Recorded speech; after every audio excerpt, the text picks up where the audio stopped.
отвечала парню Влад. Партизанский, молдаванский, собираем мы отряд. Нынче рано партизаны дом покинули родной. Ждет тебя дорога, партизанам лес густой.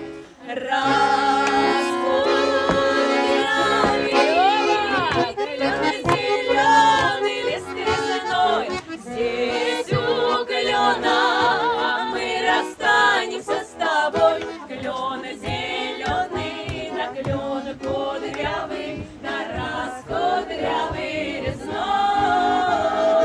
Раскудрявый, клен зеленый звездой, здесь у клена мы расстанемся с тобой. Клен зеленый, да клен кудрявый, да раскудрявый резной.